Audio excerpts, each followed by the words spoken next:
नमस्कार प्यारे साथियों, आपका हार्दिक स्वागत एवं अभिनंदन है आपके अपने YouTube परिवार ऑनलाइन स्टडी विद विक्रम पर। तो दोस्तों, प्री BSTC और CET के लिए जो हम अपनी सीरीज़ लेकर चल रहे थे राजस्थान जीके के प्रीवियस ईयर क्वेश्चंस को लेकर, तो उसी सीरीज़ के अंदर आज का अपना नेक्स्ट टॉपिक दोस्तों क्या है, गोहिल वंश। कहाँ का दोस्तों? यानी कि मेवाड़ का इतिहास पढ़ेंगे। क्या पढ़ेंगे दोस्तों? गोहिल वंश का इतिहास। इसमें क्या आ गए, गोहिल भी आ गए और सिसोदिया भी आ गए।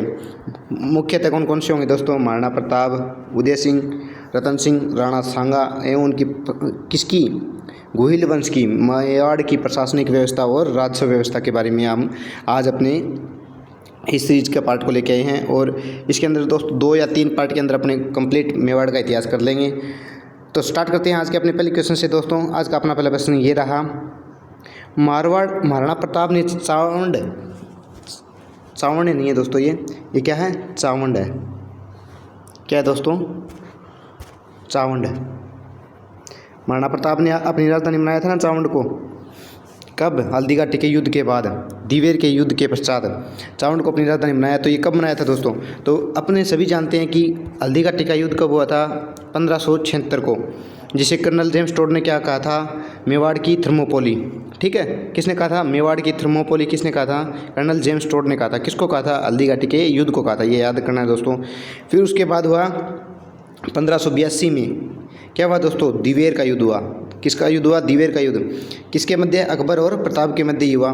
पर अकबर की सेना का सेनापति कौन था दोस्तों? इसमें आप कमेंट बॉक्स में बताएंगे। और महाराणा प्रताप की सेना का सेनापति कौन था? अमर सिंह था। कौन सा दोस्तों? अमर सिंह। उसके बाद महाराणा प्रताप ने दिवेर के युद्ध के पश्चात अपनी राजधानी किसे बनाया था? चावंड को बनाया था। कब बनाया दोस्तों? 1585 में। कब बनाया? 1585 में। ये क्वेश्चन दोस्तों CET ग्रेजुएशन लेवल और उसके साथ ही 3rd ग्रेड एग्जाम में जो अभी हाल ही में हुए उस एग्जाम में पूछा गया है। इसका एनालिसिस देख लेते हैं दोस्तों। महाराणा प्रताप ने चावंड को अपनी राजधानी कब बनाया? 1585 में बनाया। 1615 तक कब रही? 1615 तक राजधानी क्या रही? मेवाड़ की चावंड रही दोस्तों, क्योंकि अन्य क्षेत्र जैसे उदयपुर, चित्तौड़ आदि पर किसका अधिकार हो गया था? मुगलों का अधिकार हो गया था। महाराणा प्रताप एवं अकबर के सेनापति कौन था दोस्तों? ये देखिए अभी आ गया, आपने कमेंट बॉक्स में लिख दिया होगा अभी तक। तो मान सिंह के मध्य हुआ। बस 1576 में कौन सा युद्ध हुआ? हल्दीघाटी का युद्ध हुआ। कौन सा युद्ध हुआ? हल्दीघाटी का युद्ध हुआ, जिसे जेम्स टोड ने क्या कहा? थर्मोपोली का युद्ध। किसकी थर्मोपोली? मेवाड़ की थर्मोपोली कहा था। 1582 में दिवेर का युद्ध में महाराणा प्रताप ने अकबर के प्रतिनिधि सुल्तान खां, कौन था दोस्तों? सुल्तान खां को मार डाला था। यही मैंने आपसे पूछा था कि कमेंट बॉक्स में लिखना है आपको कि अकबर का सेनापति कौन था? सुल्तान खां था। और महाराणा प्रताप का कौन था? अमर सिंह, जो महाराणा प्रताप के पुत्र थे। मेवाड़ राज्य में महकमा खास की स्थापना की गई थी। ये भी CET ग्रेजुएशन लेवल में पूछा गया दोस्तों। ये आपके लिए इसलिए ये एग्ज़ाम नीचे इसलिए हम आपके साथ क्या कर रहे हैं, शेयर कर रहे हैं, ताकि आपको एग्ज़ाम के लेवल का पता रहे कि ऐसे ऐसे क्वेश्चन आजकल पूछे जा रहे हैं दोस्तों। देखिए CET ग्रेजुएशन लेवल के अंदर पूछा गया, अभी भी CET होने वाली सितंबर के अंदर, तो आपकी तैयारी ज़ोरों से लगे रही है दोस्तों।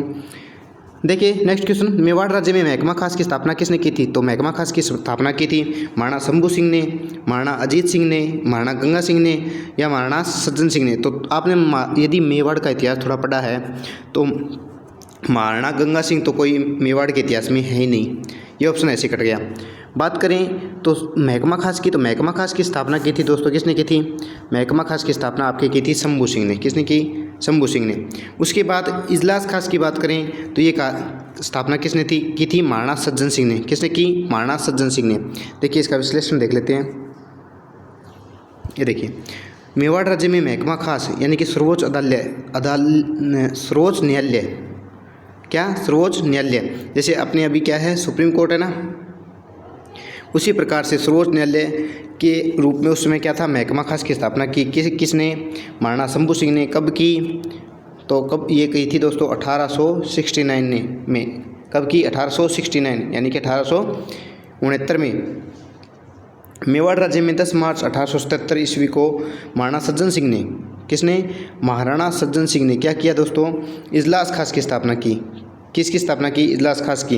ये भी किसकी तरह? महकमा खास की तरह एक न्यायालय था दोस्तों। इसके अंदर क्या था? इसके 2 पार्ट थे दोस्तों इजलास खास के।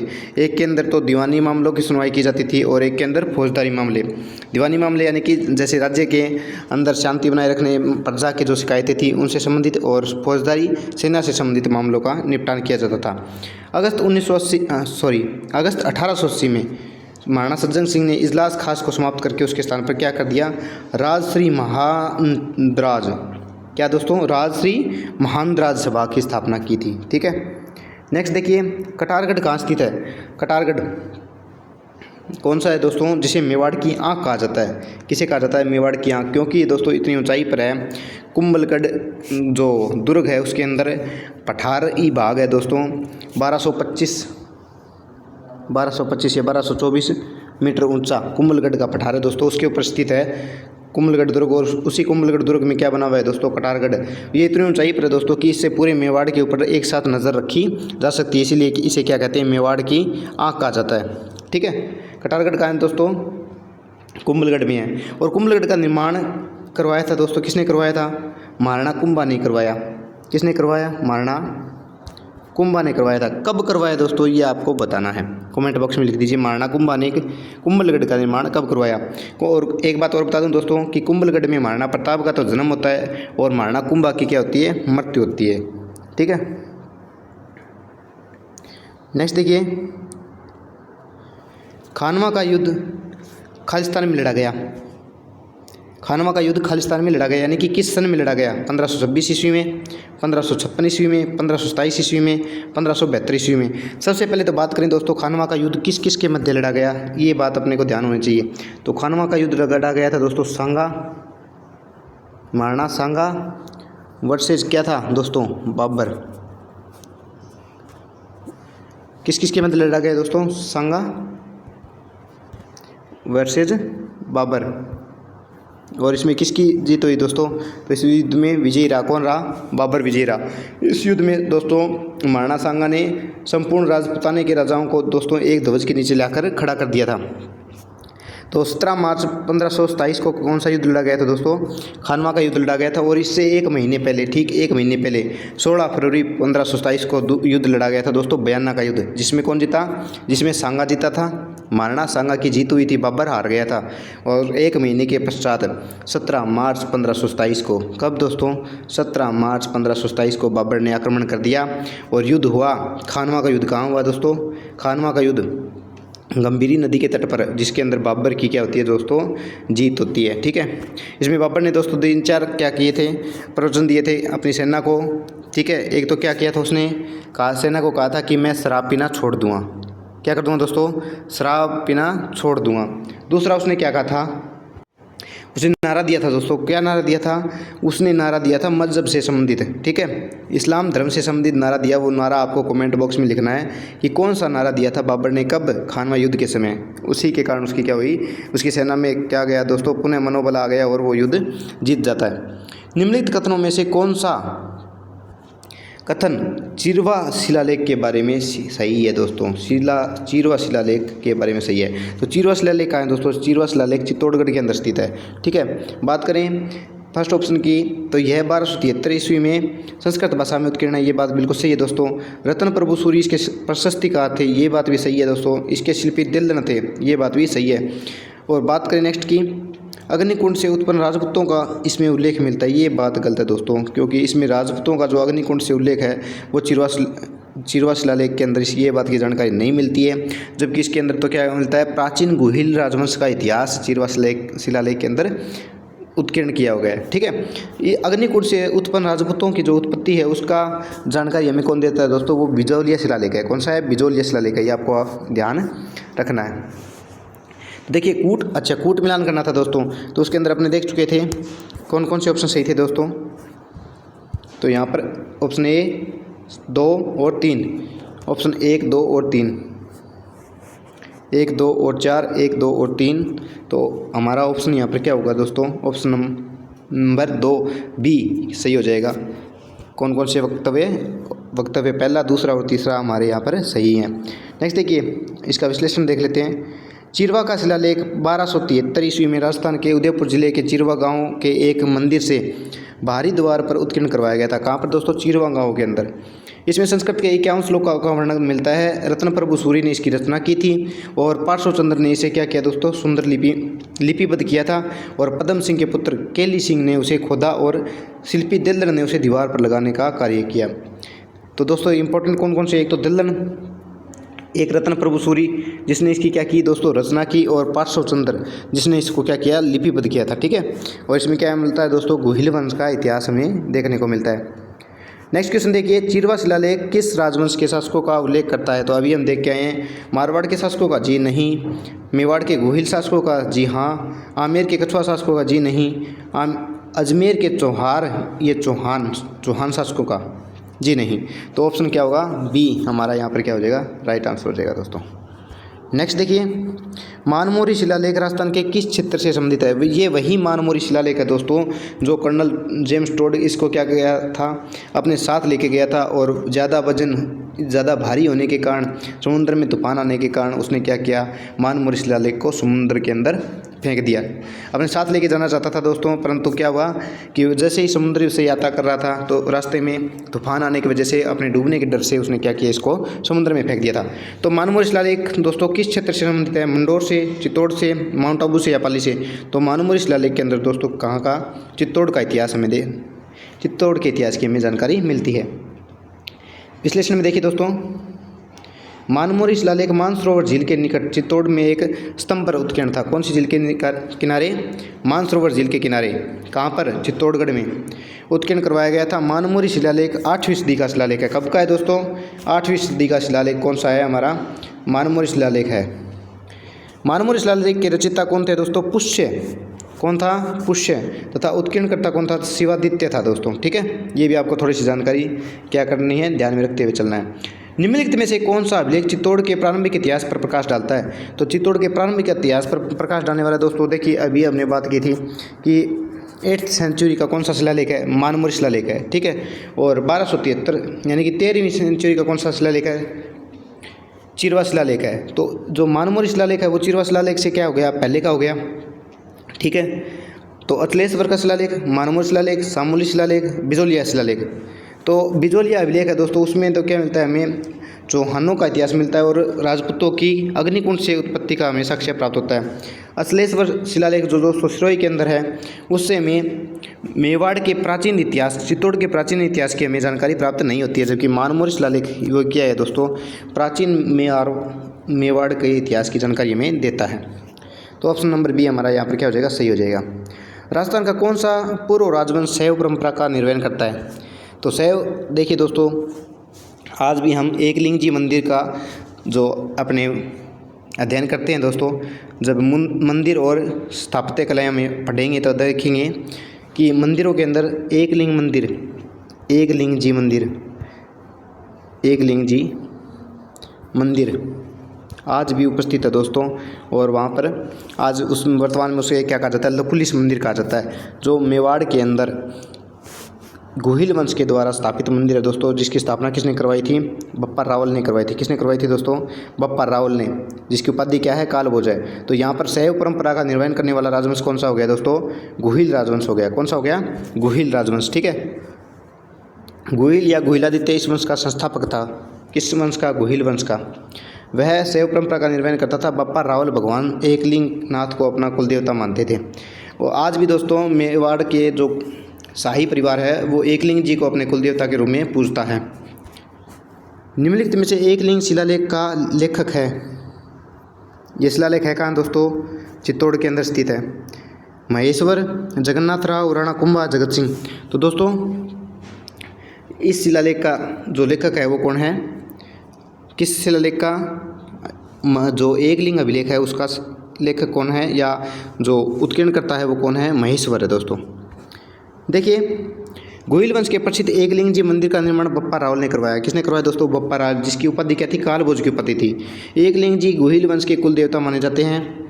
एकलिंग मंदिर में स्थापित एकलिंग शिलालेख की रचना महेश भट्ट अथवा महेश्वर ने किसने की? महेश भट्ट ने की। बप्पा रावल का वास्तविक नाम क्या था? कालभोज था। ये दोस्तों अलग अलग पुस्तकों में अलग अलग देखने को मिलता है हमें।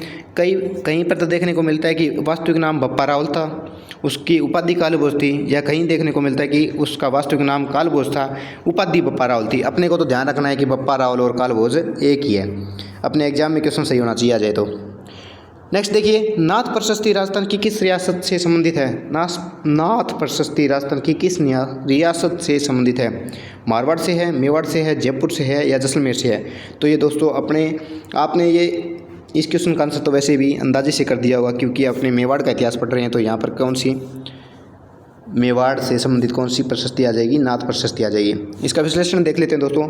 नाथ प्रशस्ति राजस्थान के मेवाड़ रियासत से संबंधित है। नाथ प्रशस्ति 971 ईस्वी। कब दोस्तों?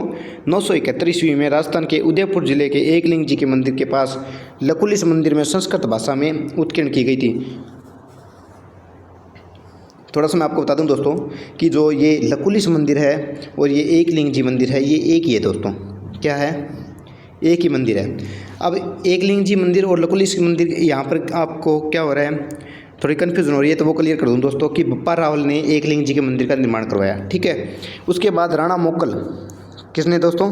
राणा मोक्कल ने, कुंभा के पिता राणा मोक्कल ने क्या किया दोस्तों? इसका पुनर्निर्माण करवाया। मंदिर जर्जर हो गया, उसका पुनर्निर्माण करवाया और उस मंदिर का नाम क्या दे दिया दोस्तों? लकुलिस मंदिर नाम रख दिया। चतर सिंह था दोस्तों। ये क्वेश्चन क्या हुआ? डिलीट हुआ था। क्या हुआ था? डिलीट हुआ था। और विद्यार्थियों को इसका क्या मिला था दोस्तों? बोनस मिला। क्यों? क्योंकि इसने दे दिया यहाँ पर ना तो उपाधि दी राणा की या राव की या रावल की, जिस प्रकार से अलग अलग उपाधि होती थी। ठीक है। चतर सिंह था। तो चतर सिंह दोस्तों 2-3 क्या रियासतों के अंदर शासक हुए हैं। वैसे तो यहाँ पर तो अपने को पता है कि चतर सिंह या छतर सिंह मेवाड़ का शासक यहाँ पर हमारा राइट आंसर हो जाएगा, परंतु बोर्ड ने इस आंसर को क्या कर दिया था? डिलीट कर दिया था। नेक्स्ट देखिए, निम्नलिखित में से कौन सिसोदिया वंश के पूर्वज बने थे? यानी कि सिसोदिया वंश का पूर्वज है वो कौन बना? तो सिसोदिया वंश दोस्तों गुहिल वंश की शाखा है। किसकी शाखा है दोस्तों? गुहिल वंश की एक शाखा क्या है नेक्स्ट, जो आगे चलकर सिसोदिया कहलाए। सिसोदिया कब कहलाए दोस्तों? कि जब 1303 में अलाउद्दीन खिलजी ने चित्तौड़ पर आक्रमण किया और रतन सिंह ने क्या किया दोस्तों? केसरिया धारण किया और पद्मिनी ने क्या किया दोस्तों? जौहर किया। तो उसके पश्चात क्या हुआ? चित्तौड़ पर अधिकार किसका हो गया? खिलजी का हो गया दोस्तों। खिलजी का हो गया। खिलजी का अधिकार हो गया और खिलजी ने उसका नाम क्या रख दिया दोस्तों? खिरजाबाद रख दिया। अपने पुत्र खिर्ज खां के नाम पर खिरजाबाद नाम रख दिया। किसका? चित्तौड़गढ़ का। तो उसके बाद दोस्तों चित्तौड़गढ़ पर पुनः अधिकार करने के बाद सिसोदा गांव के जो सामंत थे, कौन थे दोस्तों?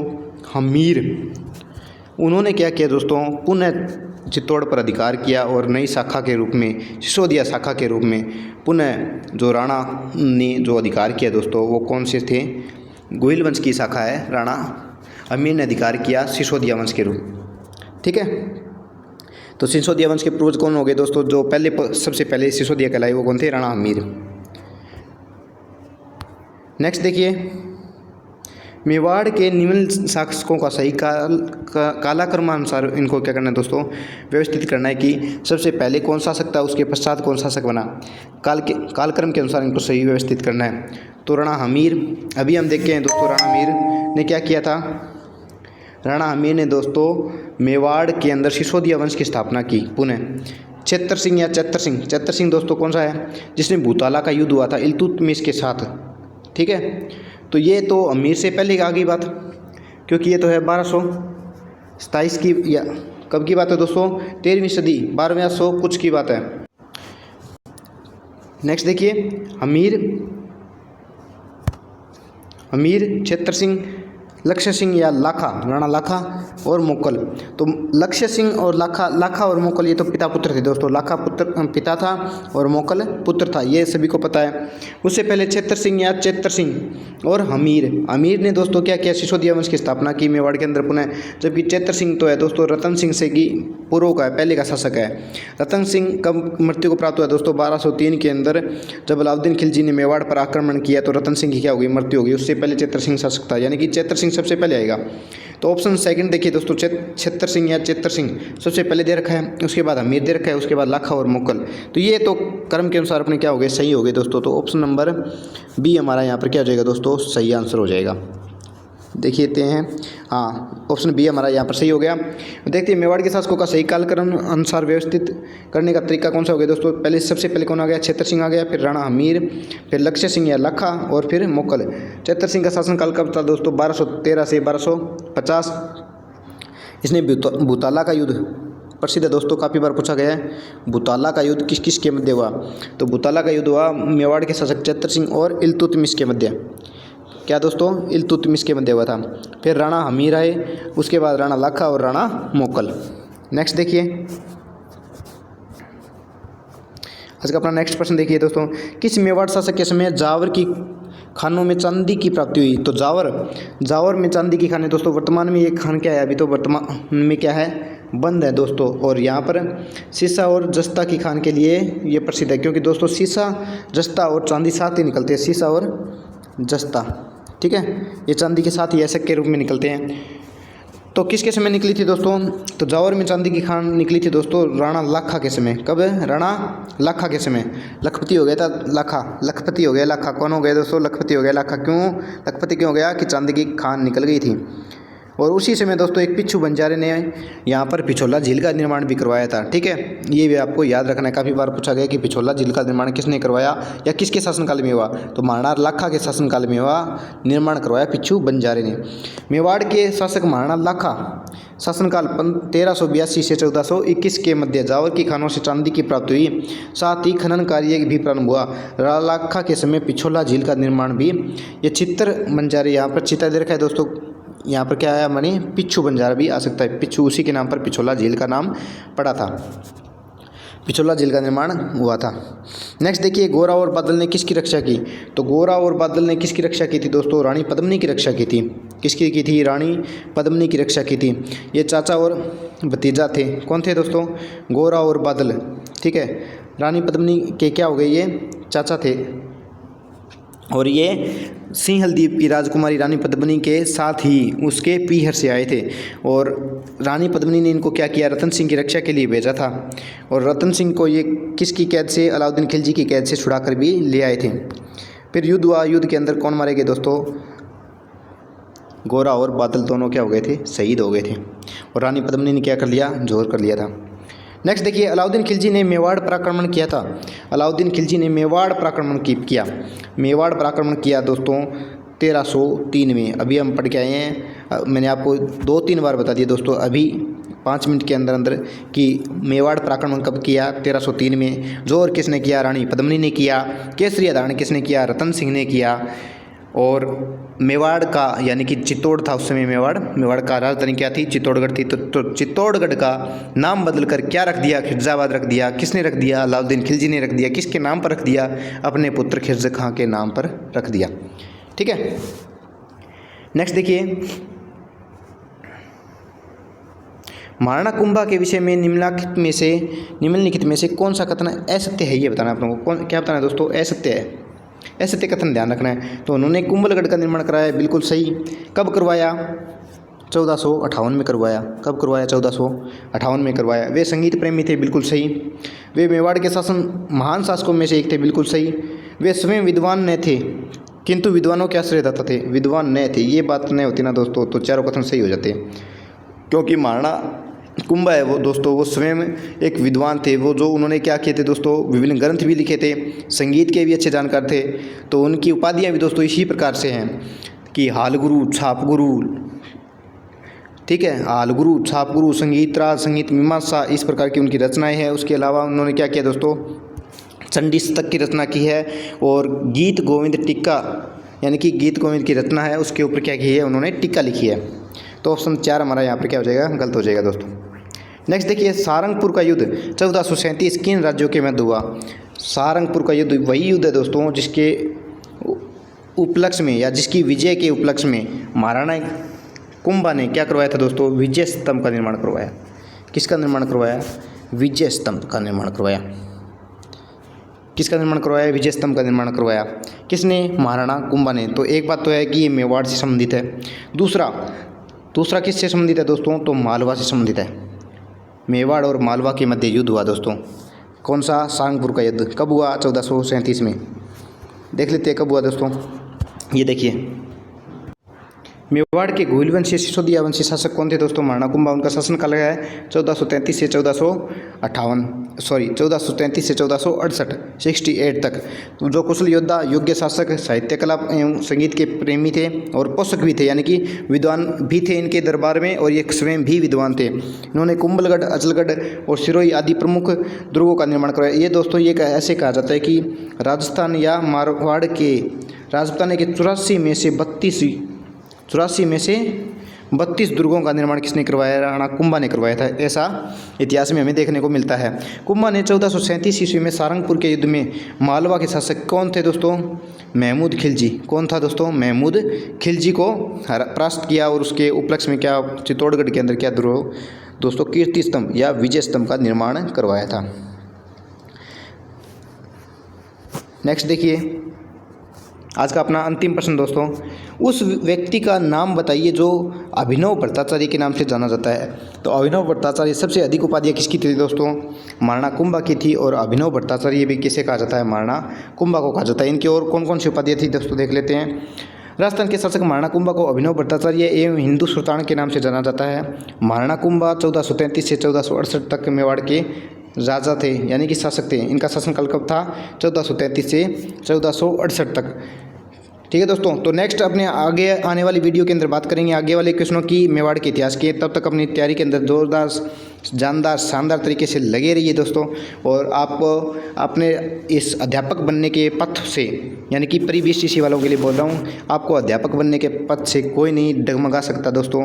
अपनी तैयारी के अंदर लगे रहिए, सिलेक्शन आपका ही होगा। और सीटी वालों के लिए भी बेस्ट ऑफ लक। मिलते हैं अगली वीडियो में। जय हिंद, जय भारत।